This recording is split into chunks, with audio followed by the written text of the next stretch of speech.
Hey, greetings, everybody. Welcome to a quick peek with the Heroes Peak podcast crew and a wonderful guest host. I'm your host, Chris.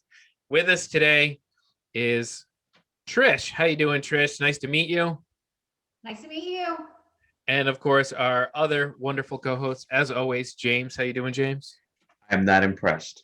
I'm going to spend next 20 minutes not being impressed with me. Okay, so we are here to do a quick peek on the Justice League Snyder Cut, the HBO Max extended edition of the original 2017 movie. We're not going to give any background. We don't really have a lot of time to do the history lesson of the Snyder Cut. We'll probably talk about it on our full pod on Tuesday. But first, I just want to get a background from you, Trish, on you've seen the Snyder Cut. Have you seen any of other Snyder's movies or just this movie? Well, I would assume I've seen other Snyder movies. Definitely like to watch a lot of, I guess, the big blockbuster comic movies. I'm not as into it as James is. Nobody is. Animation. Choose your next word. Choose your next words carefully. I don't watch all the CW shows. So I do watch all the major movies though. And yes, I sat through the 4 hours. It did not feel like 4 hours.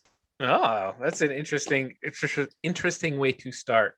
So the reason I asked this is because some of my opinion is going to come from having sat through Man of Steel and the other Justice League. Thank you very much. And Batman versus Superman. So having gone through those, some of my opinion is based on the continuity of the movie from those movies.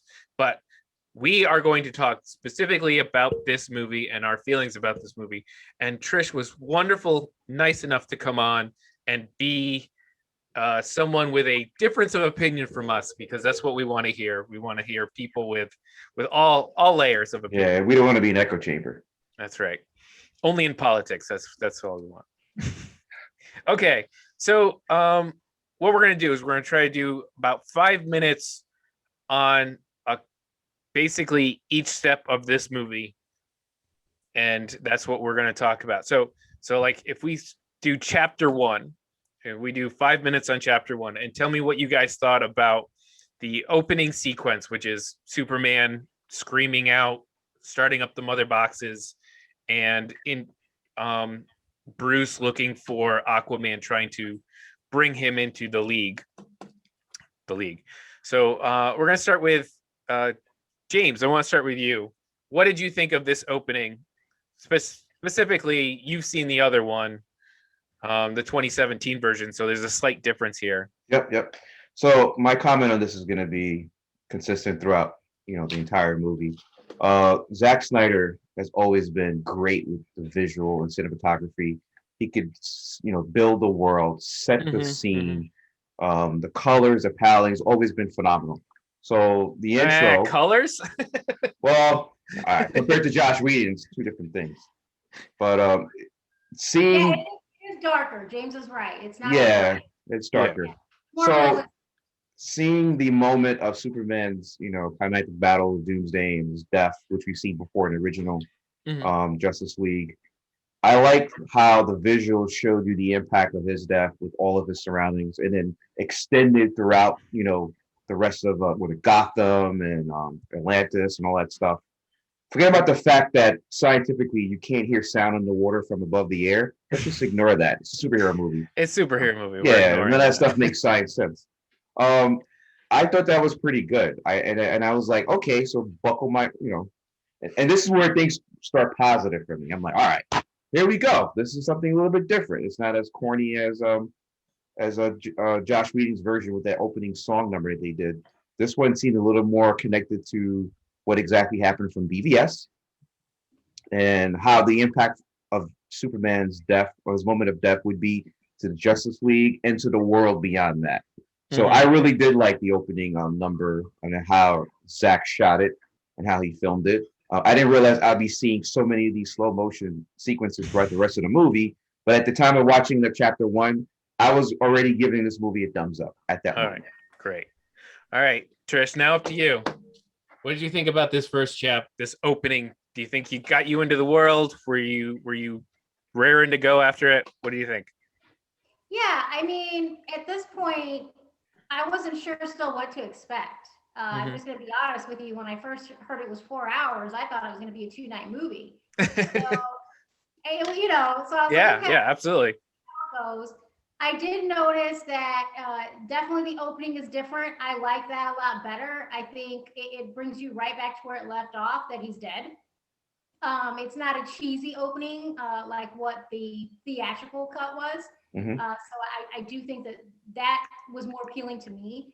I do like that the color is different. You can definitely tell. I mean, I think you can find a picture online circulating where it shows Wonder Woman standing on Lady Justice.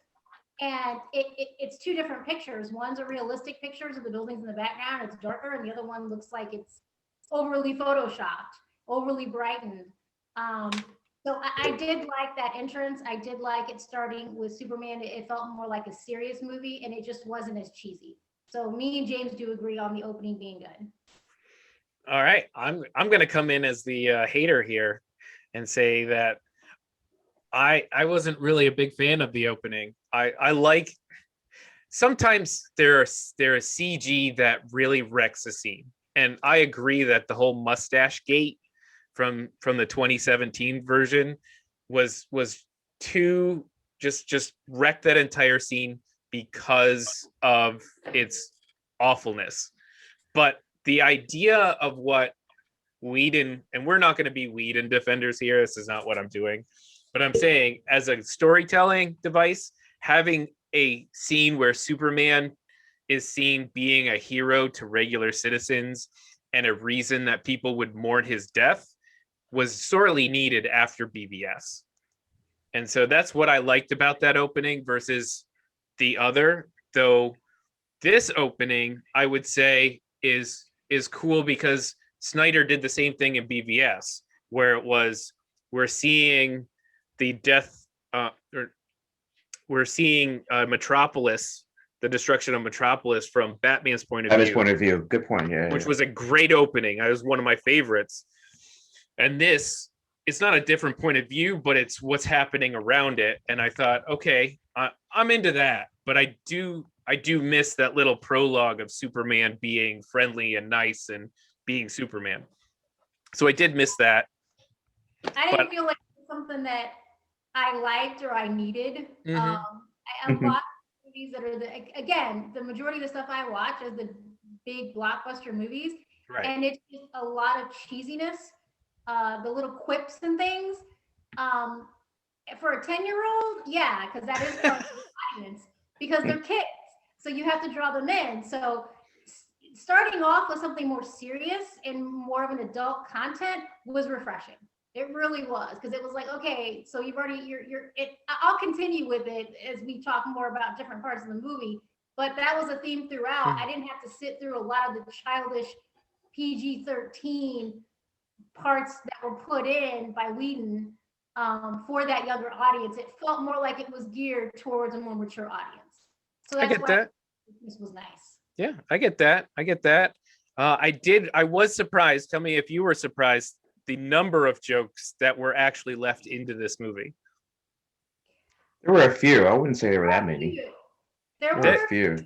The whole, and we'll get to them individually as we probably won't talk about them individually, but specifically for me, the Aquaman quipping to Batman that a man alone is stronger than he is with a group, quip number one, and the whole scene with Flash and his second favorite chair still in there, Flash on the rooftop with Gordon still in there.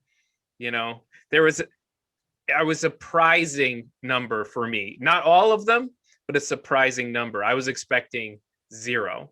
So I was happy that the majority of the Flash stuff was taken out, because the first time, the original, the theatrical cut with Whedon's, I didn't really like the Flash character. I found him annoying. Yeah, I think we're all going to agree on that one. We're going to agree on that one.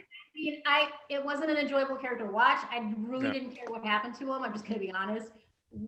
This cut, Snyder's cut, it gave him more depth, and since they took a lot of that weirdness out of his character, they left a little bit of quirkiness, which was fine. It made him more realistic of a person, not somebody I would see and run away from. So yeah. So, you're being very generous with that comment. Quirkiness. Yeah, the quirkiness. I mean, that one gag where he falls on Wonder Woman's boobs. Oh, we're all glad that's gone. That's a Whedon thing. Yeah. I was happy to see that was gone. I mean, that was definitely a big one. That was everybody noticed was a big difference. I mean, even like when he sees Batman's cave for the first time, he's not jumping into each single machine like, oh my God, what is this? What is it? It's like, okay, that's he stops being that annoying weirdo, and it's just he's a little quirky, but it's tolerable. So chapter 2 of Justice League is the reintroduction of Wonder Woman, who now, do you remember in 2017 if the Wonder Woman movie had come out before Justice League or it after? Did? Oh no, it did not. It did not. Wonder Woman 2017 came out after. This is literally our introduction as a fully realized character of Wonder Woman, and her scene inside saving the museum from the terrorists. So this is a scene that I have some very specific issues with, and for the most part, and this is where I go a lot with Zack Snyder movies, is I like the setup, I like the visuals, a lot of the ideas, and then he makes some decisions that really bug the snot out of me, and I just can't do it. So what did you guys think of the Wonder Woman introduction and this whole second chapter? I think for me, real quick, is and this is going to be I'm going to repeat this throughout the entire, is Wonder Woman to me took major steps back in this particular movie to the point where I felt like she was sidetracked. I felt she was just using it as a plot device to get us to the point of her being a member of the Justice League, and then having an epic battle scene with Steppenwolf at the end. This introduction, which we saw in Joss Whedon's version, and the Zack Snyder version was like amplified with these slow-mo shots, and then that weird Middle Eastern wailing woman score. In the background. And that score, and I watched it with my son Eric, we were like, what's going on? Like, we, instead of focusing on, which was a great visually shot with the bracelets, the song was overpowering to the point where I couldn't stay focused on what was happening. Mm-hmm. And although I knew the events from the first movie, watching this version, I was like, this is the first time I was like, I think Whedon did this part better. I think his version was better than this sequence of introducing Wonder Woman, which was like, that's when I was like, from like thumbs up to like, whoa. Now I'm starting to feel like what I was afraid was going to happen with this version. Like, Wonder Woman seems like she isn't as confident as she was shown in Justice League. She seems to be a little bit more frazzled, my opinion. And it's going to go on throughout the entire movie. Wonder Woman to me was, we need Superman, we need Kal-El because we can't take down Steppenwolf. In the first movie, she had no reservations on taking Steppenwolf and any other opponent in her way. In fact, she could have single-handedly ended the first movie if it wasn't, in fact, plot device. Got to get Superman involved. This movie, like Batman, which we'll get into too, I felt like they were handcuffed. They were nerfed in their power sets to the point where we needed to have Superman join the League in order to give them a sense of like, yeah, the good guys are going to win the day. Like Wonder Woman, I thought it was handcuffed. Theatrical cut. You're describing Whedon's cut. You're not describing Snyder's cut. Snyder's cut, it's completely different. Spider-Man doesn't come into play of maybe we should go get him till much later on. Where Whedon, it's like right off the bat, it felt like the whole movie was we have to have Superman. Like it felt like the whole reason that movie existed was to bring Superman back to life. I think with Wonder Woman, it gave more depth to her history as a character. I know the score was different. It wasn't off-putting for me. It really didn't bother me. I don't know I didn't pick up on it. I was watching the action sequence. That was what I was into. Before in the Whedon cut, Wonder Woman just knows exactly what the boxes mean. There's no explanation of how she knows or why she knows or any history whatsoever that the Amazons have with it. Where this one kind of goes back and it shows what she knows and it shows them sending the arrow to tell her what's happening. So it's actually making her a more in-depth character. And again, how this movie is set up, it's set up to where you don't even think about Superman until we get to that point to where they're all standing around and they go, well, you know what this means, what the box could possibly do. So I completely disagree with you because Whedon's right off the bat felt like the whole point of me watching this movie was to bring Superman back to life, where this one felt completely different. Like that, to me, Superman felt like a side story. Like it was a jumping board to the next, which we would assume if he did get to continue, would be him turning into a bad guy, right? Getting turned into a dark guy in dystopia.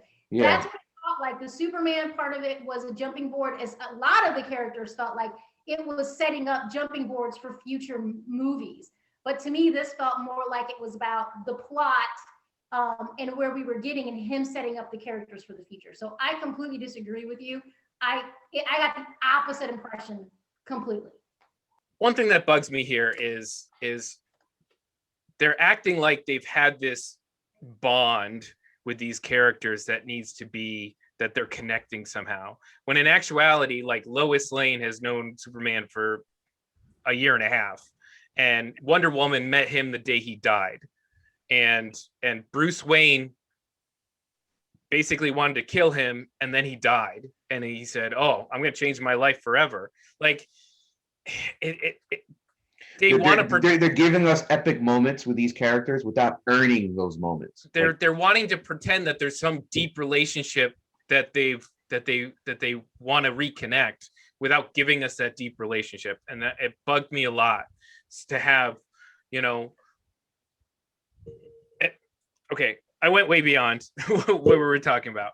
So let's say Wonder Woman's intro, the Wonder Woman intro was mostly the same. It was fine. I like her being a hero, whatever, but Wonder Woman shouldn't use her god level killing super move to blow out a building for one guy she's already stopped his entire gunman thing with. Like, unnecessary. Yeah, cool, but that's not a Zack Snyder problem. That's a problem throughout Wonder Woman in all these movies. 84, 2017. No, like they don't know how to really set. That's a whole different conversation. But 1984, she didn't do that. She stopped 20 gunmen without using her super move. Like, she did not need to use her super move and blow out a building. It's like, it's going a step too far. That's what I'm saying. For me, whenever I watch a Zack Snyder thing, he brings me, oh, that's cool. Oh, why would we do that? So here's a question then, right? Because I think that's been one of the big debates with Wonder Woman, of her being a lot more, how do we say, the word's not strength I'm looking for. Aggressive. I don't know. She's aggressive, right? Yeah, I think that's that's probably a better word, is aggressive. And I don't mind her most of all throughout these movies. I like more aggressive. I like the just not to jump ahead. I know we're short on time, but the end scene where she's the one that deals the final blow. That was a great relief for me from the original version, where guys are ogling her. And there is no death. Yeah, but hold on. But if you watch that, if you watch that whole final sequence, no, this is where I gotta disagree with you, because I still think she was nerfed. That whole final sequence, they were all getting bodied by Steppenwolf. They were all, even Wonder Woman. Once Superman arrived, he went from Super Saiyan mode. He stood there. Steppenwolf hit the axe. He goes, "I'm not impressed." And all of a sudden, the rest of the Justice League had he was the main, again, the plot narrative was getting Superman back. All of a sudden, he was like Michael Jordan Game 7 against Steppenwolf. And then, after he flipped Steppenwolf, then she comes with a coup de grace. She didn't do any impact to the battle scene until Superman arrived. Aquaman's the one that stabbed him with the trident. Yeah, he stabbed him before that. Okay.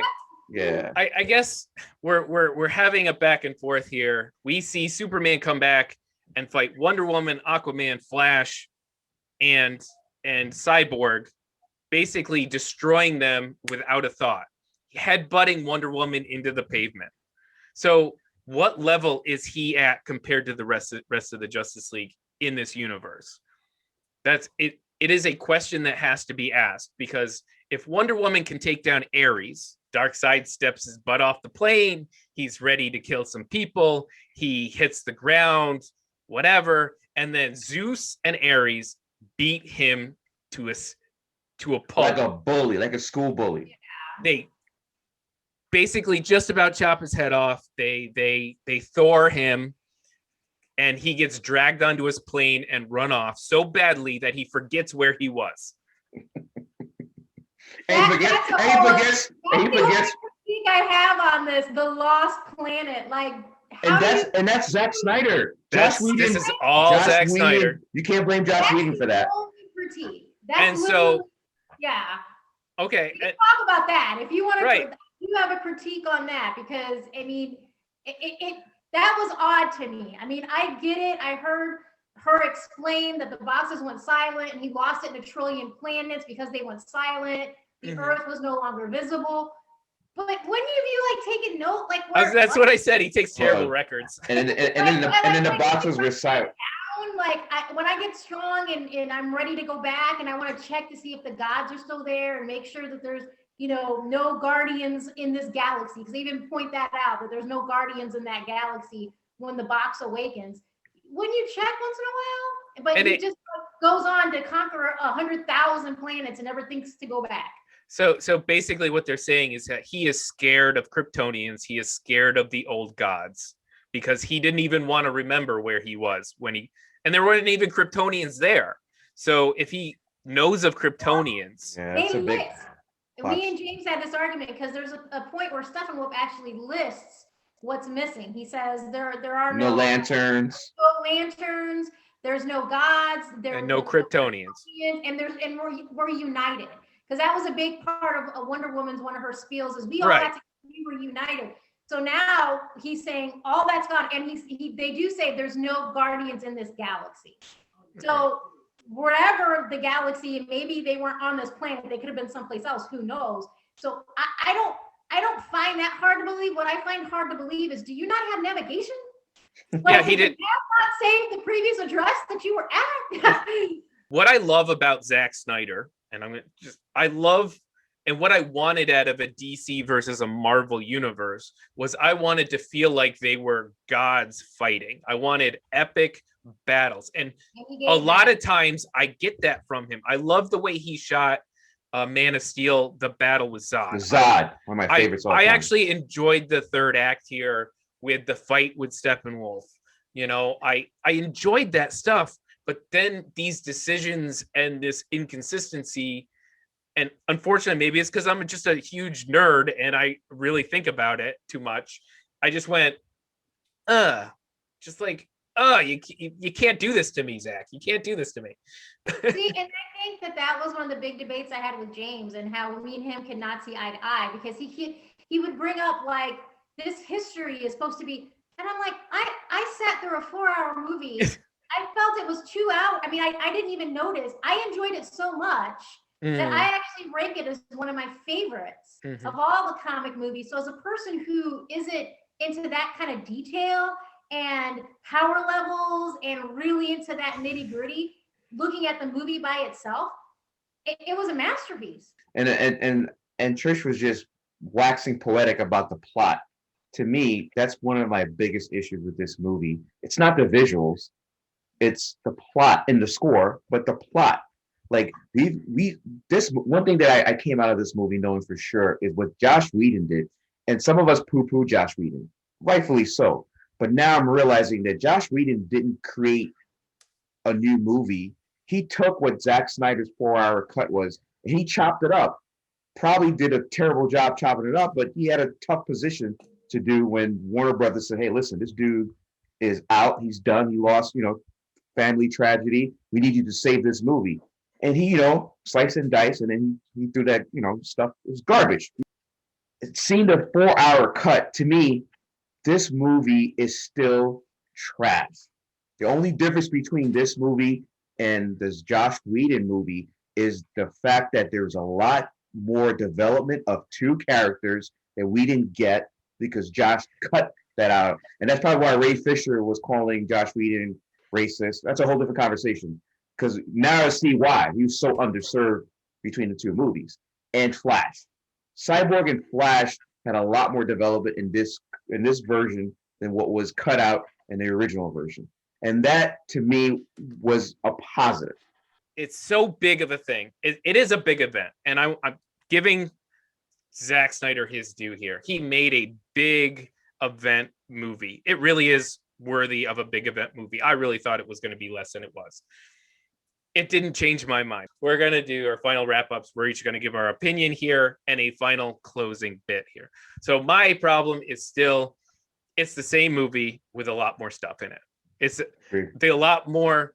And honestly, I don't know why Joss Whedon did what he did after watching this. I'm going to say that Steppenwolf, a lot better, a million times better than the generic ass thing we got in 2017. Superman, worse. Batman, worse. Cyborg, better. Oh. Flash, the same. Flash, better. I think Flash is better. Okay. Wonder Woman, I can give and take, go back and forth, whatever. So I'm going to say it is better than the last one, but you cannot release this in the theaters. I watched it like it was a TV show. I watched a chapter, I did some shit, watched a chapter, did some shit. And so I didn't feel like it was 4 hours because I watched it like a television show, which is what Zack Snyder needs to make. All right. I'm going to let James go because I want Trish to give a positive outlook on our way out. Okay. Give everybody a happy ending here. Yeah, I really did. I came in positive. I love the intro. And then, it took us a deep dive and then just kept diving. And then when I thought, so chapter 6, like Chris, I think I agree with Chris. I like the fight scenes. The post credits came, and I realized why this whole thing is trash. The entire Snyderverse is trash. The Joker, the Batman, Deathstroke, all that stuff to me was like, and I don't want to say Marvel, so I'm not going to say that. But to me, it felt like they threw a bunch of stuff, to say, hey, listen, this is just a jumping off to a fully vetted universe. Forget about all the other movies that came after Justice League, Shazam, Aquaman, which is a great movie, Aquaman. I know you don't like it, Trish. All these other movies, Suicide Squad, that was trash. Just imagine, it's like Terminator 3. Forget everything that happened before that. And I'm like sitting there like, what? Why would they film this? Why would they show this? Why? So listen, this movie was better than last movie, my final opinion. But this movie was still a D instead of an F. Ooh, even lower than me. All right, Trish, give us the positive outlook. This was an A. To me, this is the equivalent of, this is an A.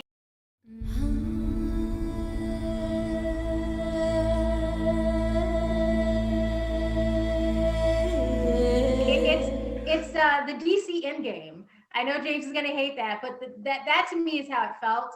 I like that we did get to see more about the characters, especially Cyborg, because he plays a pretty important part, and we can just throw him in there, and I don't know who he was. I didn't know anything That's about true. his background. Absolutely true. I mean, that's bizarre to me to do that to any character, where this actually fleshed him out, and it made sense why he was willing to give up his own life. I like stronger Wonder Woman. I know we already talked about this, so that was a positive for me. I like that she wasn't sexualized like she was in the Whedon version. So that's always a plus, being a woman watching that. Batman was redeemed. And I'm going to explain this why to you. I felt there was redemption for Batman. In the Whedon version, Batman has all of them, and they're doing the fight sequence when Superman comes back to life because they don't know what they're going to expect, right? And of course, yes, they're going to go and protect him because he doesn't have any superpowers. This one, though, at least shows that he tries by having Alfred, as they say it was his idea, to get parts of the ship to use for his cufflinks to be the deflectors that he needed. That wasn't in the Whedon. But the biggest difference is in the theatrical release. Batman's super weapon is to get a defenseless woman, Lois Lane. See, this is where we verge so far apart. Yeah. No, this makes Batman look unprepared, which is the worst thing Batman can be. Because he knew Lois Lane would stop him. How is a superhero's ace in their pocket to get a woman civilian as his shield. Because That it makes no because sense. in this universe, Lois Lane is to Superman Hero. what It's kryptonite because Flash told him it's always about Lois. Remember Flash I in like that the fact dream? that she was there, and I know we didn't touch No, on the that's whole- random. That's accidental. She I went to hate Starbucks. She I ordered hate- 2 lattes just for herself and happened We to both look and said see it. no, she I ordered hate accidental. And thank you, James, for joining me on Thanks this for quick having me. peek. And we would love to have you back whenever you want. We are going to have a full conversation about this on Tuesday, where Mike won't be shutting down the conversation and is telling us what we can't do. I know. He's like Josh Whedon us, cutting everything. All right. I want to thank everybody for watching, and we will talk to you later. Bye, everybody. Bye.